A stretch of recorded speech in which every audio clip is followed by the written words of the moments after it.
Research engineering works Annur கரியாம்பாளையத்துலேருந்து பேசுகிறேங்க. இப்போ நம்மளுக்கு ஏகப்பட்ட மிஷினரிஸ் வந்து இன்ஜினியரிங் டிபார்ட்மெண்ட்டில் அக்ரி பொறியியல் துறை கோயம்புத்தூர்லேருந்து மிஷினரிஸ் நிறைய கண்டுபிடிப்புக்காக இன்றைக்கி வந்து செயல் விளக்கத்துக்காக நம்ம வந்து வந்திருக்காங்க. மிஷினரிஸோட செயல் விளக்கம் இப்போ பார்த்தீங்கன்னா நாங்கள் பார்க்க மாட்டேன் மிஷினரிஸ் பேப்பர் பிளேட் மரச்சுக்கு எல்லா மிஷினரிஸ் பார்த்தோம். வேளாண்மை பொறியியல் துறையிலிருந்து வந்த நெல் அள்ளுவது, உமி அள்ளுவது, மண் எடுப்பது, குப்பை அள்ளுவது பார்த்திங்கன்னா நம்மளுக்கு தவிடு, அப்புறம் வந்து ஸ்லக் கணக்க அதாவது பூவெடுக்கிற இயந்திரம், இது எல்லாமே வந்து எப்படி பண்ணுறது அப்படிங்கிறது வந்து விவசாயிகளுக்கு தெரியறதுக்க வேண்டிய இன்றைக்கி ஒரு செயல் விளக்கம் போட்டு ஒரு தோட்டத்தில் பண்ணியிருந்தோம். நம்ம தோட்டத்தில் பண்ணியிருந்தோம்.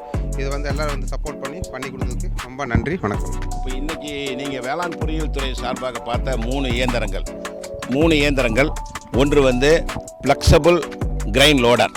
இது வந்து டிராக்டர் பிடிஓவில் வந்து ஆப்ரேட் பண்ணிக்கலாம். 30 அடி நீளத்தில் இருக்கக்கூடிய அனைத்து வகையான தானியங்களையும் இழுத்து டிராக்டருக்கும் லாரிக்கும் மூட்டை பிடிக்கிறதுக்கும் நம்ம பண்ணக்கூடிய விஷயத்தை நம்ம பண்ணி காமிச்சிருக்கோம். செயல் விளக்கம் நடந்தது. அதோட மொத்த விலையே வந்து நமக்கு வந்து ஒரு 50 ரூபா 55 ரூபாக்குள்ளார முடிகிற மாதிரி இருக்குது. அடுத்தது நீங்கள் பார்த்து டிராக்டர் செல்ஃப் லோடர், பேக் லோடர்னு சொல்லுவோம். நம்ம டிராக்டரில் 2 நிமிஷத்தில் மாட்டிக்கலாம், 2 நிமிஷத்தில் கழட்டிக்கலாம். இதில் வச்சுக்கிட்டு குப்பை மண் நல்றதோ ஒரு சாணம் மண் இந்த மாதிரி விவசாயி வந்து வாடகைக்கு எடுக்க வேண்டியதில்லை.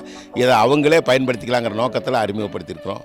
3வது வந்து ஃப்ளவர் பிக்கிங் மெஷின்ஸ் அப்படின்னு சொல்கிறோம். ஃப்ளவர் வந்து நம்ம கையில் எடுக்கிறது சிரமப்படுறதுனால அதை ஒரு பவர் வச்சு ப்ளோயர் மாதிரி அதை செக் பண்ணுற மெஷினையும் நம்ம காமிச்சிருக்கோம். இன்றைக்கி 3 விதமான இயந்திரங்களை வந்து நீங்கள் கம்ப்ளீட்டாக கவனிச்சிருக்கீங்க. இது நாங்கள் செயல் விளக்கம் காட்டுறதுல வந்து ஏதாவது ஃபீட்பேக் இருந்தாலும் கூட பின்னர் நீங்கள் அதை பற்றி இம்ப்ரூவ்மெண்ட்டுக்காகவும் எங்கள் கூட பேசலாம். நன்றி. அனைவருக்கும் வணக்கம். இன்று நடைபெற்ற கரியாம்பாளையம் கிராமத்தில் வேளாண் பொறியியல் துறை சார்பாக புதிதாக உருவாக்கப்பட்ட இயந்திரங்களின் செயல் விளக்கம் நடைபெற்றது. இந்த செயல் விளக்கத்தில் வெற்றி அடைவதற்கு முதல் காரணம், இதற்காக இவர் அனுமதி கொடுத்து எந்த நேரத்திலும் எங்கள் தோட்டத்தில் வந்து செயல் விளக்கம் பண்ணுங்கள், எங்கள் அருகாமையில் இருக்க விவசாயிகள் அனைவரும் பயன்பெற வேண்டும் என்ற நோக்கத்தோடு எனக்கு அனுமதியை கொடுத்தார். அவருக்கு முதல்ல நன்றி சொல்கிறோம். திரும்ப சென்னையிலிருந்து தலைமை பொறியாளர் மற்றும் கண்காணிப்பு பொறியாளர், அனைத்து செயற்பொறியாளர் எல்லாருக்கும் நன்றி சொல்லிக்கிறோம். இந்த இயந்திரத்தோட செயல் விளக்கத்தோட நோக்கம் என்னென்னா, நாங்கள் கிடைக்கிற கண்டுபிடிப்புகளை உங்கள்கிட்ட கொண்டு வந்து சேர்த்தணும். அதை நீங்கள் பார்த்து அதை இம்ப்ரூவ் பண்ணணும். நாங்கள் பண்ண தொகையிலிருந்து இன்னும் கம்மியான தொகையில் அதை செஞ்சு பயன்படணுங்கிறத இதோட நோக்கம். அதை நல்லா புரிஞ்சிருப்பீங்கன்னு நினைக்கிறேன்.